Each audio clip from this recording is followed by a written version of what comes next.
सलैया साहित्य संसार में आपका स्वागत है, अभिनंदन है। आज मुंशी प्रेमचंद की कालजयी कहानी सुभागी का वाचन आपके समक्ष प्रस्तुत है। और लोगों के यहाँ चाहे जो होता हो, तुलसी महतो अपनी लड़की सुभागी को और लड़के रामू से जौ भर भी कम प्यार न करते थे। रामू जवान होकर भी काठ का उल्लू था। सुभागी 11 साल की बालिका होकर भी काम में इतनी चतुर, खेती बाड़ी के काम में इतना निपुण थी कि उसकी माँ दिल में डरती रहती कि कहीं लड़के पर देवताओं की आंख न पड़ जाए। अच्छे बालकों से भगवान को भी प्रेम है। कोई सुभागी का बखान करे इसलिए वह अनायास उसे डांटती रहती थी। बखान से लड़के बिगड़ जाते हैं, यह भय था। भय का और नज़र का भी भर था। वहीं सुभागी आज 11 साल की उम्र में विधवा हो गई। घर में कोहराम मचा हुआ था। लक्ष्मी पछाड़ें खाती थी, तुलसी सिर पीटते थे। उन्हें रोते देखकर सुभागी भी रोती थी। बार बार माँ से पूछती, क्यों रोती हो अम्मा? मैं तुम्हें छोड़कर कहीं चली न जाऊंगी, तुम क्यों रोती हो? उसकी भोली बातें सुनकर माता का दिल और भी फटा जाता था। यह सोचती थी कि ईश्वर तुम्हारी यह लीला है, जो खेल खेलते हो वह दूसरों को दुख देखकर। ऐसा तो पागल करते हैं। आदमी पागलपन करे तो उसे पागल खाने भेजते हैं, मगर तुम तो पागलपन करते हो, उसका कोई दंड नहीं। ऐसा खेल किस काम का कि जिसमें दूसरे रोएं और तुम हंसे। तुम्हें तो लोग दयालु कहते हैं, तुम्हारी यही दया है। और सुभागी क्या सोच रही थी? उसके पास कोठरी भर रुपए होते तो वह उन्हें छिपा करके रख लेती। फिर एक दिन चुपके से बाजार चली जाती और अम्मा के लिए अच्छे अच्छे कपड़े लाती। दादा दादी जब मांगा करते तो चट रुपए निकाल कर दे देती। अम्मा दादा कितने खुश होते। जब सुभागी जवान हुई तो लोग तुलसी महतो पर दबाव डालने लगे कि लड़की का घर कहीं कर दो। जवान लड़की का यूँ फिरना ठीक नहीं। जब हमारी बिरादरी में इसकी कोई निंदा नहीं है तो फिर सोच विचार क्यों करते हो? तुलसी ने कहा, भाई मैं तो तैयार हूँ, लेकिन जब सुभागी भी माने तब ना।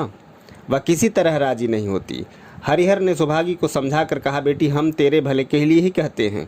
माँ बाप अब बूढ़े हुए, उनका क्या भरोसा, तुम इस तरह कब तक बैठी रहोगी? सुभागी ने सिर झुका कर कहा, चाचा मैं तुम्हारी बात समझ रही हूँ, लेकिन मेरा मन घर करने को नहीं कहता। मुझे आराम की चिंता नहीं है, मैं सब कुछ झेलने को तैयार हूँ। और जो तुम काम कहो वह सिर आँखों के बल करूँगी, मगर घर बसाने में मुझसे न कहो। जब मेरा चाल कुचाल देखना तो मेरा सिर काट लेना। अगर मैं सच्चे बाप की बेटी होंगी तो बाप की भी पक्की होंगी। पर लज्जा रखने वाले तो भगवान हैं, मेरी क्या हस्ती है कभी कुछ कहूँ।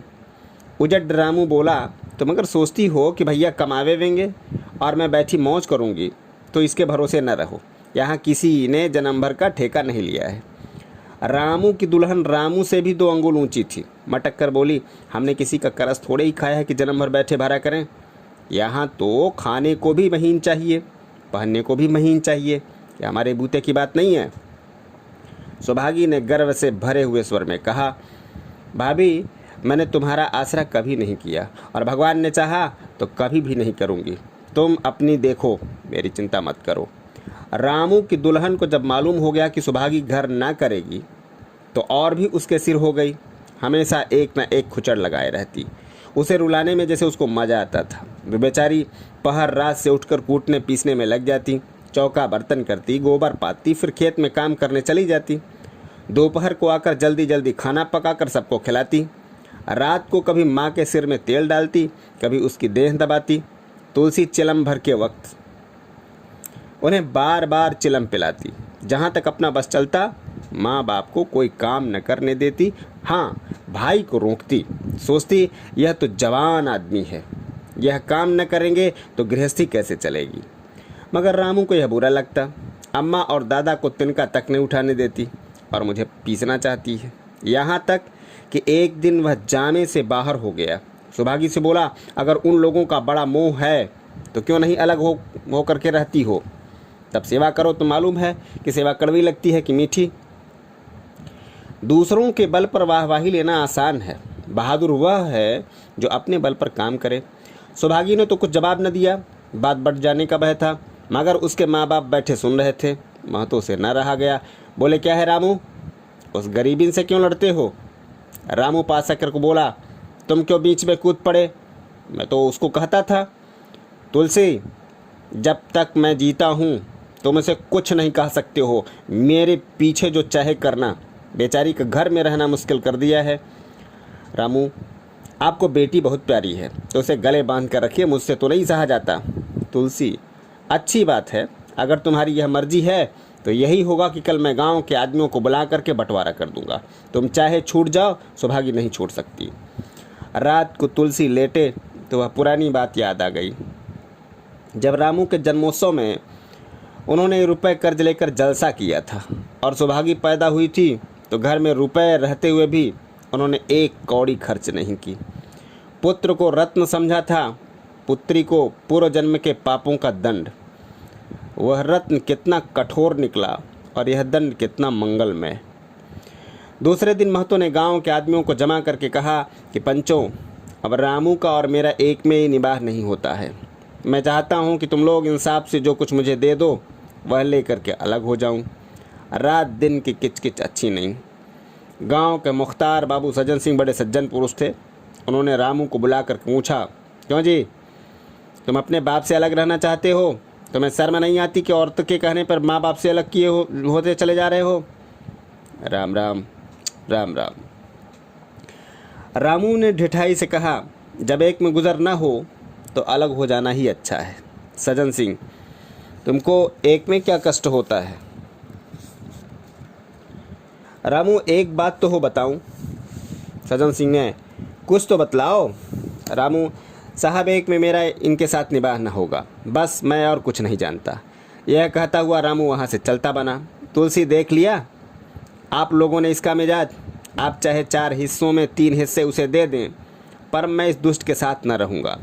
भगवान ने बेटी को दुख दे दिया, नहीं मुझे खेती बाड़ी लेकर क्या करना था, जहाँ रहता वहीं कमाता खाता। भगवान ऐसा बेटा साथ में बैरी को भी न दे। लड़के से लड़की भली जो कुलवंती होए। सहसा सुभागी आकर बोली, दादा ये सब बाँट बखरा मेरे ही कारण तो हो रहा है, मुझे क्यों नहीं अलग कर देते? मैं मेहनत मजूरी करके अपना पेट पाल लूँगी, अपने से जो कुछ बन पड़ेगा तुम्हारी सेवा करती रहूँगी, पर रहूँगी अलग। यो घर का बाँट होते मुझसे नहीं देखा जाता। मैं अपने माथे यह कलंक नहीं लेना चाहती। तुलसी ने कहा, बेटी हम तुझे न छोड़ेंगे चाहे संसार छूट जाए। रामू का मैं मुंह नहीं देखना चाहता, उसके साथ रहना तो दूर की बात है। रामू की दुल्हन बोली, हाँ, तुम किसी का मुंह नहीं देखना चाहते तो हम भी तुम्हारी पूजा करने को व्याकुल नहीं हैं। महतो दांत पीसते हुए उठे कि बहू को मारें, मगर लोगों ने पकड़ लिया। बंटवारा होते ही महतो और लक्ष्मी को मानो पेंशन मिल गई। पहले तो दोनों सारे दिन सुभागी के मना करने पर भी कुछ न कुछ करते रहते, पर उन्हें अब पूरा विश्राम था। पहले दोनों दूध घी को तरसते थे। सुभागी ने कुछ ऐसे रुपए बेच कर एक भैंस ले ली। बूढ़े आदमियों की जान तो उसका भोजन है, अच्छा भोजन न मिले तो वे किस आधार पर रहें। चौधरी ने बहुत विरोध किया, कहने लगे, घर का क्या कम है कि तू यह नया झंझट पल रही है। सुभागी उन्हें बहलाने के लिए कहती, दादा दूध के बिना मुझे खाना अच्छा नहीं लगता। लक्ष्मी ने हंसकर कहा, बेटा तू झूठ कब से बोलने लगी? कभी दूध से तो छूती नहीं, खाने को कौन कहे? सारा दूध हम लोगों के पेट में ठूस देती है। गांव में जहां देखो सबके मुंह सुभागी की तारीफ। लड़की नहीं है, देवी है। 2 मर्दों का काम भी करती है, उस पर माँ बाप की सेवा भी की जाती है। सज्जन सिंह तो कहते कि यह उस जन्म की देवी है, मगर शायद महतो को यह सुख बहुत दिन तक भोगना न लिखा था। 7-8 दिन से महतों को जोर का ज्वर चढ़ा हुआ था। देह पर कपड़े का तार भी नहीं रहने देते। लक्ष्मी पास में बैठी रो रही थी। सुभागी पानी के लिए खड़ी है। अभी एक क्षण पहले महतो ने पानी मांगा था, पर जब तक वह पानी लावे उनका जी डूब गया और हाथ पांव ठंडे हो गए। सुभागी उनकी यह दशा देखते ही रामू के घर गई और बोली, भैया चलो, देखो दादा आज न जाने कैसे हुए जाते हैं, 7 दिन से ज्वर नहीं उतरा। रामू ने चारपाई पर लेटे लेटे कहा, तो क्या मैं डॉक्टर हकीम हूँ कि देखने चलूँ? जब तक अच्छे थे तब तक तो उनके गले का हार बनी हुई थी, अब जब मरने लगे तो मुझे बुलाने आई हो। उसी वक्त उसकी दुल्हन अंदर से निकल आई और सुभागी से पूछा, दादा को क्या हुआ है दीदी? सुभागी के पहलू रामू बोला, हुआ क्या है, अभी कोई मरे थोड़े ही जाते हैं। सुभागी ने फिर उससे कुछ न कहा, सीधे सज्जन सिंह के पास गई।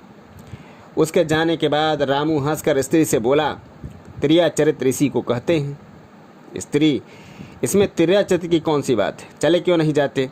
रामू, मैं नहीं जाने का, जैसे उसे लेकर के अलग हुए थे वैसे उसे लेकर रहें, मर भी जाएं तो न जाऊं। स्त्री हंसकर, मर जाएंगे तो आग देने तो जाओगे, तब कहाँ भागोगे? रामू, कभी नहीं, सब उनकी प्यारी सुभागी कर लेगी। स्त्री, तुम्हारे रहते वह रोक क्यों करने लगी? रामू, जैसे मेरे रहते उसे लेकर अलग हुए हैं, और कैसे? स्त्री, नहीं जी, यह अच्छी बात नहीं है, चलो देखा में, कुछ भी हो बाप ही तो हैं, फिर गांव में कौन मुंह दिखाओगे? रामू, चुप रहो, मुझे उपदेश मत दो। उधर बाबू साहब ने जो ही महतो की हाल सुनी, तुरंत सुभागी के साथ भागे चले आए।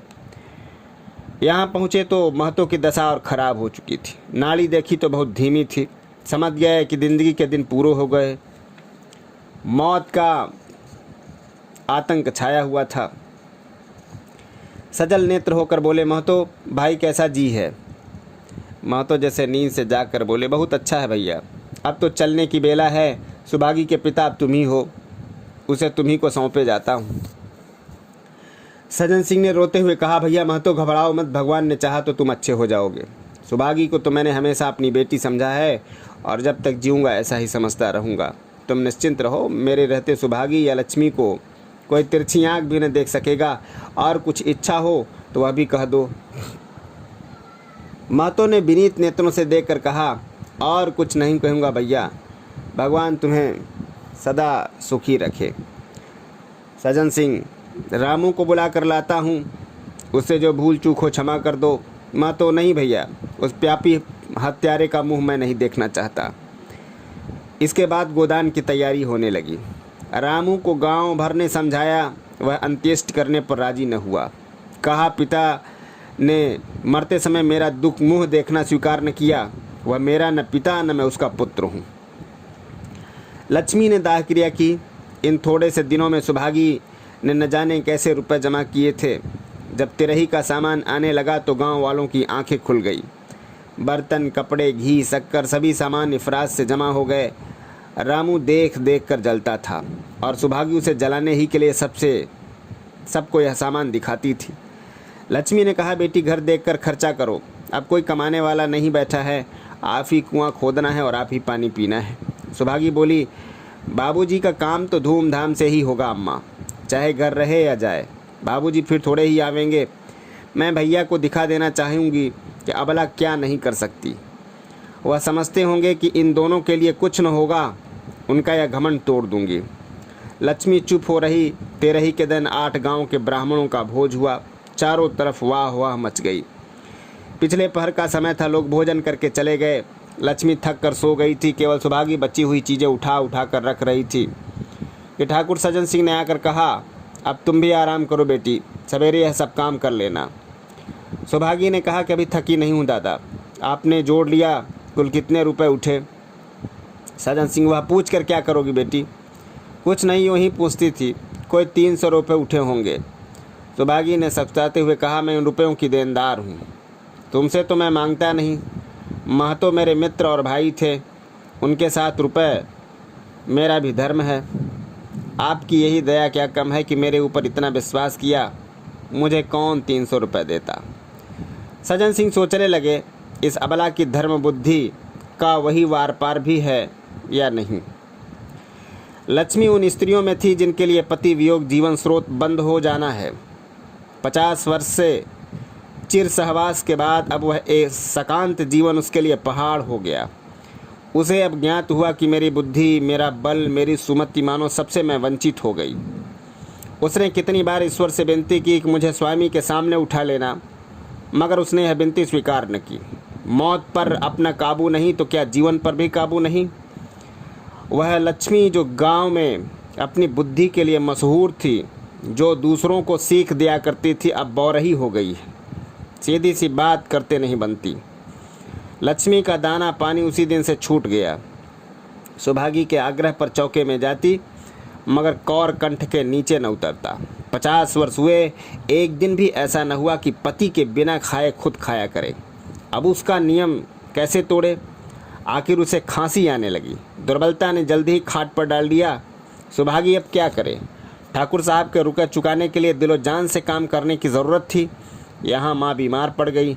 अगर बाहर जाए तो माँ अकेली रहती, उसके पास बैठे तो बाहर का काम कौन करे?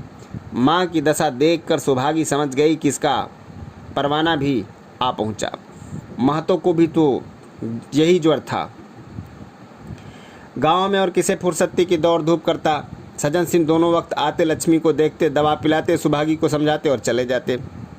मगर लक्ष्मी की दशा बिगड़ती जाती थी, यहाँ तक कि 15वें दिन वह भी संसार से सिधार गई।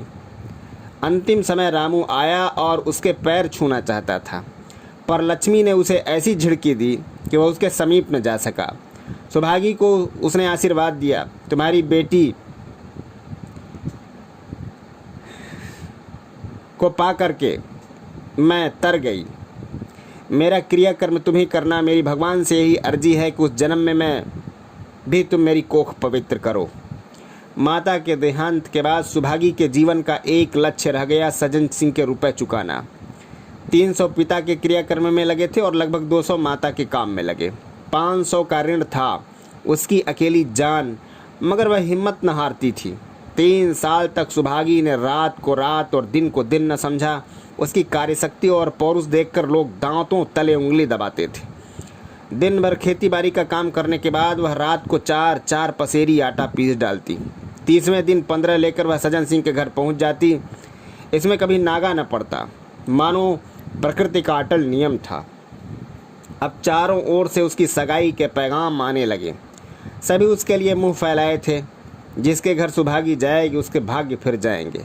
सुभागी यही जवाब देती, अभी वह दिन नहीं आया। जिस दिन सुभागी ने आखिरी किस्त चुकाई उस दिन उसकी खुशी का ठिकाना न था। आज उसके जीवन का कठोर व्रत पूरा हो गया।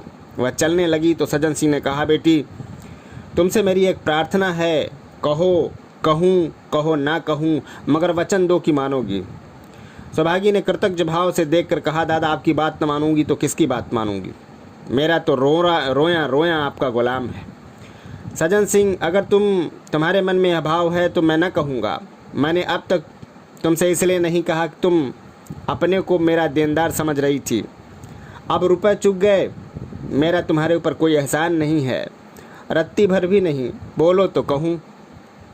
सुभागी ने कहा, आपकी जो आज्ञा हो। सज्जन सिंह ने कहा कि देखो इनकार मत करना, नहीं मैं फिर तुम्हें अपना मुंह न दिखाऊंगा। सुभागी, क्या आज्ञा है? सज्जन सिंह, मेरी इच्छा है कि तुम मेरी बहू बनकर मेरे घर को पवित्र करो। मैं जात पात का कायल हूँ, मगर तुमने मेरे सारे बंधन तोड़ दिए। मेरा लड़का तुम्हारे नाम का पुजारी है, तुमने उसे 12 देखा है। बोलो मंजूर करती हो? सुभागी, दादा इतना सम्मान पाकर पागल हो जाऊंगी। सज्जन सिंह, तुम्हारा सम्मान भगवान कर रहे हैं बेटी, तुम साक्षात भगवती का अवतार हो। सुभागी, मैं तो आपको अपना पिता समझती हूँ। आप जो कुछ करेंगे मेरे भले के लिए ही करेंगे। आपके हुक्म को कैसे इनकार कर सकती हूँ? सज्जन सिंह ने उसके माथे पर हाथ रखकर कहा, बेटी तुम्हारा सुहाग अमर हो, तुमने मेरी बात रख ली। मुझ सा भाग्यशाली संसार में और कौन होगा। जय हिंद, जय भारत।